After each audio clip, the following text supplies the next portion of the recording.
Most people think money has only one job: to be spent. But what if that's the biggest mistake we make? After studying how wealthy people think, I noticed something unusual. They don't simply own money, they give it work. Imagine every dollar you earn is an employee waiting for instructions. Would you send every employee to do the same job? Of course not. Some would build businesses.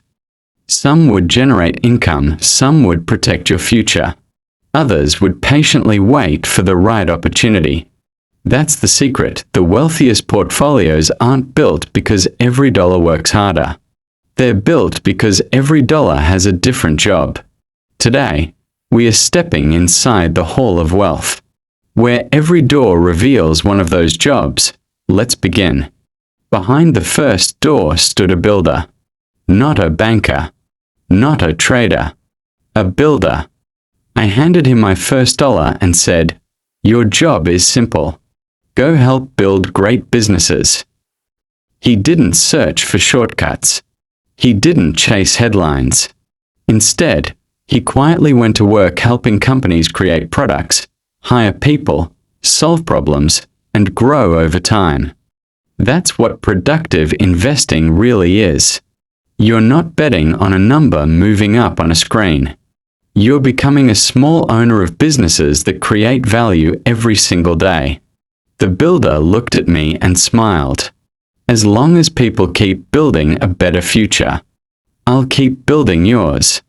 And just like that, my first dollar had a career. Behind the second door was a gardener. I gave her $1 and said, "Don't just grow, plant." She smiled.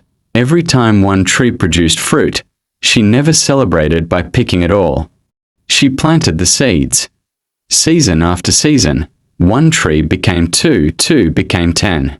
Then an entire orchard. That's how compounding works. The most powerful investors don't ask, "How much did I make this year?" They ask, "How much can I put back to work?" Every dollar that goes back into the ground gets another chance to grow. The gardener looked at me and said, "The first harvest feeds you. The next harvest can feed generations." That's when I understood. Sometimes the smartest money you spend is the money you never spend at all. Behind the third door stood an explorer. I handed him $1 and said, "Your job isn't to stay in one place." He unfolded a map and began traveling. Across oceans, across continents, everywhere people were solving problems. Some built technology. Others produced food. Some generated clean energy.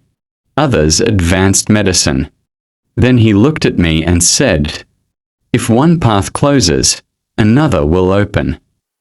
That's the power of diversification. No country, no company, no industry succeeds forever. But human progress has a remarkable habit of finding new places to grow. The explorer wasn't searching for the next big thing. He was making sure my future didn't depend on just one thing. That's when I realized the world is much bigger than a single opportunity. Behind the fourth door stood an inventor. I handed her $1 and said, "Your job is to help build tomorrow." She disappeared into a workshop filled with engineers, scientists, and creators. Some ideas failed, some never left the drawing board. But every so often, one invention changed everything. A new medicine, a faster computer, a cleaner source of energy. The inventor turned to me and said, "Progress doesn't happen overnight. It happens one breakthrough at a time." That's what investing in innovation really means. Not chasing every new idea, but believing that human ingenuity continues to solve problems. The greatest inventions rarely look revolutionary on day one, but given enough time, they reshape the world. And if they reshape the world, they often reward the patient investor too. Behind the fifth door stood a landlord. I handed him $1 and said, "Your job is to own places people need every day." He didn't build skyscrapers. He simply collected a small piece of the value created inside them. Apartments, hospitals, warehouses, shopping centers, offices. Every morning, people walked into those buildings to live, work, heal, and create. The landlord smiled and said, "Great wealth isn't always about building something new. Sometimes it's about owning a small piece of what the world already depends on." That's when I understood. Some dollars don't need to invent the future. They simply earn from the everyday rhythm of life. And while cities continue to wake up every morning, those dollars quietly keep working. Behind the sixth door stood a guardian. I handed him $1 and said, "Your job isn't to grow the fastest. Your job is to protect everyone else." He walked to the walls of a great fortress. Outside, a violent storm shook the sea. Markets rose, markets fell. The wind didn't care. But inside the fortress, nothing changed. Families were safe. All the lights stayed on. The guardian looked at me and said, "The strongest portfolios aren't built only for good times. They're built to survive difficult ones." That's when I realized, not every dollar should chase the highest return.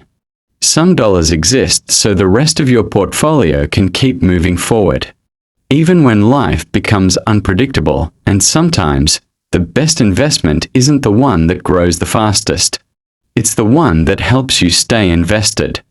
Behind the seventh door stood a student.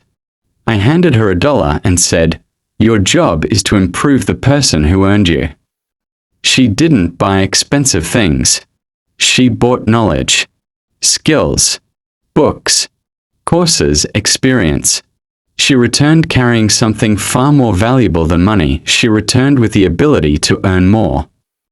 The student smiled and said, "Money invested in yourself doesn't just grow your portfolio, it changes the person managing it." That's when I understood, markets can rise. Markets can fall, but knowledge has a way of following you wherever you go.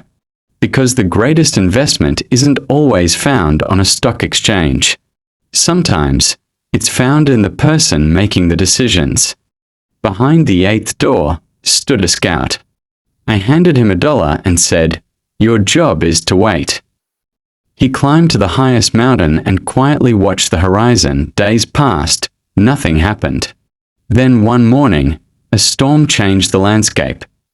A hidden path appeared where no one had looked before. The scout lit his lantern and smiled. "Opportunity rarely sends an invitation," he said. "It rewards the people who are ready." That's when I understood. Not every dollar needs to be working every minute. Some dollars are there so you can act when everyone else is forced to react, because sometimes the greatest opportunity doesn't belong to the fastest investor. It belongs to the prepared one. Behind the ninth door stood an entrepreneur. I handed him $1 and said, "Your job is to back exceptional ideas." He didn't try to own every business, he chose carefully. One company, one mission, one team solving a real problem. He spent more time understanding than buying. Then he looked at me and said, "Concentration can build great wealth, but only when it's built on great understanding." That's when I realized, owning a piece of a business isn't about chasing a stock price. It's about believing in the people, the products, and the future they're creating. The entrepreneur smiled. When you truly understand what you own, patience becomes much easier. Behind the final door stood an architect. I handed her my last $1 and said, "Your job is to build something that outlives me." She didn't design a mansion. She designed a bridge. One that connected generations. Children crossed it. Families built their futures because of it. Long after the architect was gone, the bridge was still serving people. She turned to me and said, "The highest purpose of wealth isn't consumption. It's contribution. That's when I understood. Real wealth isn't measured only by what you leave to your family. It's also measured by what you leave for the world. When every dollar has a purpose, money stops being something you spend. It becomes something that continues your work, long after you're gone.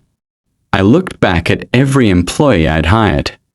The builder, the gardener, the explorer, the inventor, the landlord, the guardian, the student, the scout, the entrepreneur, the architect. That's when I realized I hadn't built a portfolio. I'd built a team. When I left the Hall of Wealth, I didn't feel richer. I felt responsible.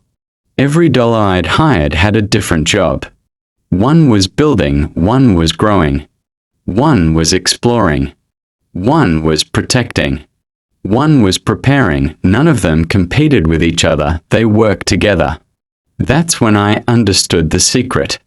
The wealthy don't ask $1 to do everything. They build a team, where every dollar has a purpose, and just like any great company, the success of the team depends on its leader. I looked down at my wallet and smiled, because the most valuable asset I'd been managing was never my money, it was my decisions. Don't ask your dollars to make you wealthy. Teach them how to work together and let time do the rest.